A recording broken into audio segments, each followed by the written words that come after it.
Hello mga kaibigan, my name is Trevor Dwayne Galaos, one of the Roblox players in the Philippines. So, we are going to explain why we don't want to ban Roblox. Explain natin. Tara! So, basically, Roblox is one of the popular games in the Philippines, diba? Pero may dagdag problema. Extreme problems. You know what happened in Mindanao, di ba? Sa Ateneo de Mindanao. May school shooting. Pero after that, sinabi ni DILG Secretary Remilan na may claim na naka-influence sa Roblox, di ba? So, why we are against the Roblox ban in the Philippines. So, anong nangyayari? How it happens? Yung friend request na may stranger naka-connect yung bata in-game, di ba? Yung nakakita yung friend request, di ba? Sa baba. In the right, di ba? Kapag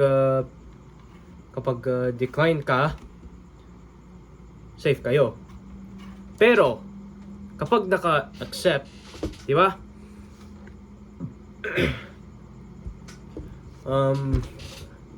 Kapag naka-accept, may dagdag problema yan, di ba? Bait and promises. Yung naka-bigay offers of cheats, items, virtual rewards, and VIP access. Yung mga game passes sa ibang laro sa Roblox, di ba? Invitation to move. Child is invited to another app. Yung halimbawa sa Messenger, may nakatanong yung stranger kay isang bata na Roblox player. May naka-dare ng magpatay yung isang estudyante kapag school days. Di ba? Ang via private communication, di ba? Private chats, photos, videos, video calls, and yeah. Ganun. Di ba? Via private communication na yan. Ang manipulation or indoctrination, di ba? Yung emotional weakness or exploited frustration, trauma, bullying, anger, loneliness, or desire for acceptance, di ba? Halimbawa, may naka-desire ng acceptance na may mag-dare or mag-force ka. Di ba? Magpo-force ka ng basta. At pinakawakas how it happens, harmful outcomes. May indoctrination, radicalization, encouragement towards violence, self-harm, or criminal acts, buti pa terrorism, di ba? So, di ba nangyayari sa Zamboanga o buti pa sa Tacloban na school shootings, di ba?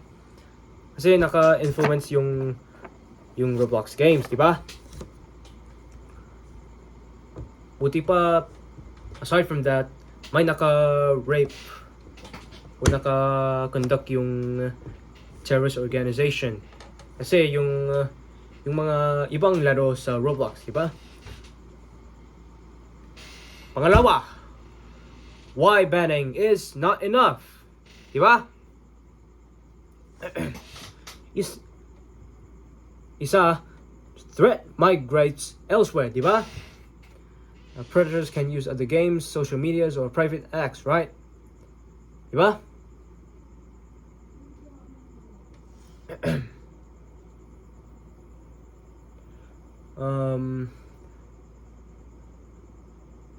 Ganun. May predators, yeah. Second, symptoms, not root cause, diba? Banning one platform does not remove malicious individuals and their network, diba? At yung third, private apps remain, diba? Communication apps will still exist and can be exploited, diba? Yung mga kaibigan. Yung fourth, global nature of syndicates, diba? May organized networks that operate across borders, diba? Baka yung mga domestic borders, yung mga probinsya at regional, o may pandaryuhan, international border, diba? At last, children need guidance, not isolation. What they need is awareness, discernment, and trusted adults, diba? We must have guidance to children, not isolation. Because no man is an island, diba? So banning one game cannot remove the root problem, diba? It's not enough, diba? Pangatlo, what should be done instead? So, strengthen parental awareness. Learn the platform, apps, and risks your children may encounter. Diba? May nakita yung halimbawa, may nakita yung may tanong. Tapos may ignore ka. Kasi nakita mo ay masama, di ba? Second, teach digital discernment. Ensure children understand online dangers, bait tactics, and manipulation, di ba? Ang teach digital discernment ay magtuturo yung mga bata, intindihan yung mga delikado na halimbawa, yung online dangers, bait tactics, and manipulation, di ba? Third, make secrecy a warning sign, di ba? Kapag sinabi yung don't tell your parents or guidance or your older sibling, this is already a red flag, di ba? Kapag naka-accept ka, sinabi okay ka sa chat, that is already a red flag, di ba? Yung pula ng watawat, di ba? Okay. Fourth, use parental controls and settings, di ba? Di ba may yung mga 3 age levels sa Roblox, yung kids, select at original, di ba? Magtaas yung mga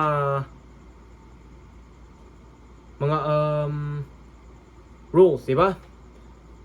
Yung mag-restrict ng chats, tapos mag-manage yung screen time kasi may ibang addict, di ba? Kasi yung mga dares, di ba? Yung halimbawa, isang addict sa Roblox na may kapag punta sa eskwela, paaralan, maglaban kayo, di ba? Tapos, it became severe, di ba? Extreme fights, di ba? Okay. Fifth, target the real perpetrators. Mag-focus ka yung mga investigating or prosecuting individuals and networks. Mag-sumbong ka sa pulis. Tapos kasi baka may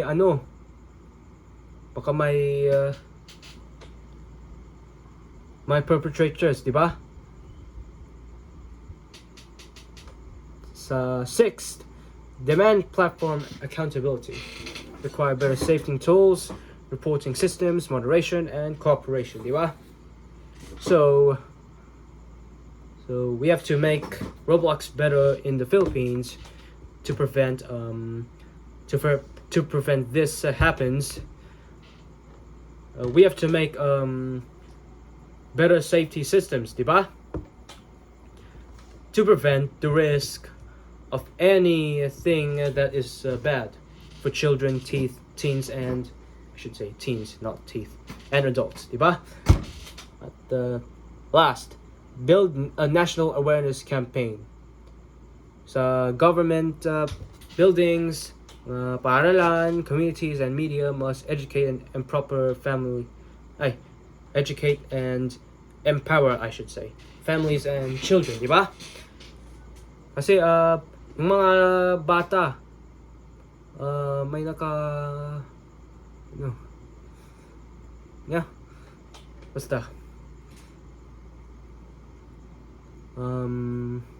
basta yung ginagawa ng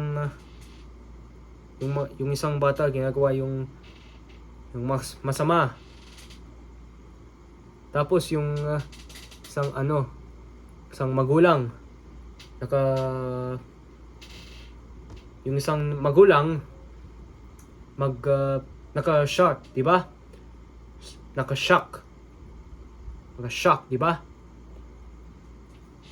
Tapos mahawak yung children, isang bata kay yung magulang kasi may masama nagagawa, di ba? Kasi yung Roblox. Okay. Pangatlo, the family, first line of defense. So technology changes quickly, applications change, games change, online communities change, but one protective institution remains fundamental. The only one, the family. Your parents, your guardians, di ba? So parents and guardians must maintain communications, trust, boundaries, guidance, and presence, di ba? Kasi a child who is afraid to tell the truth can become far more vulnerable to manipulation, di ba? Di ba kapag nakalay, manipulate ka. So trust between parents and children, or guidance and children, itself a form of protection, di ba? At last, our position. Not this. Roblox equals bad, not this either. Ban the game. Ang totoo, pero ang totoong challenge, predators, grooming, manipulation, private digital recruitment, exploitation, indoctrination, tapos radicalization. Buti pa yung magpa-shoot sa conduct yung school shooting, di ba? Ang broader response, parental awareness, child digital literacy, platform safeguards, law enforcement, family trust, discernment. Kasi ang ibig sabihin, protect the children wherever the danger migrates. Diba? Kasi ang protection natin ay parents. Diba? So, awareness, discernment, guidance, monitoring, protection. Together, diba?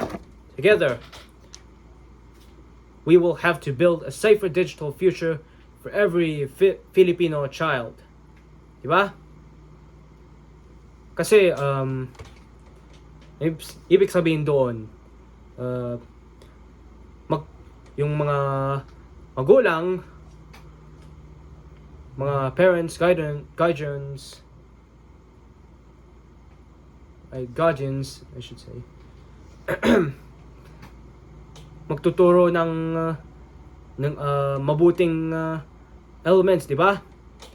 Good things to learn, di ba? In Roblox, not just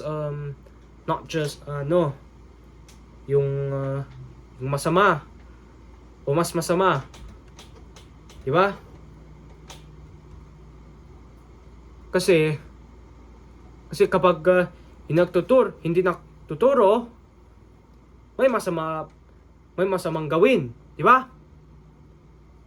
So let us make Roblox build a better environment, and let us build Roblox a better environment, safety, and make the rules very strict in the Philippines para this will never happen again, di ba? So basta, opo. So I hope na may walang ganun, di ba? Kasi yung Roblox, pero mag-build yung safer digital future yung mga ibang bata sa Pilipinas, di ba? Di ba mga Lodi, mga idol, mga George, di ba? So I don't want it to be happening again in the Philippines, di ba? We don't want a ban, di ba? We want safety for Roblox in the Philippines, di ba? A safer environment, di ba? So I hope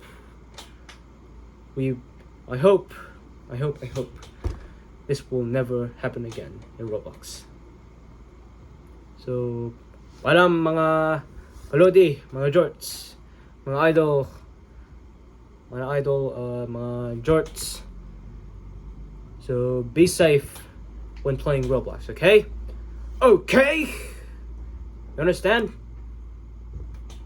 So alam yung mga pakikinig, mga jorts, di ba? So paalam.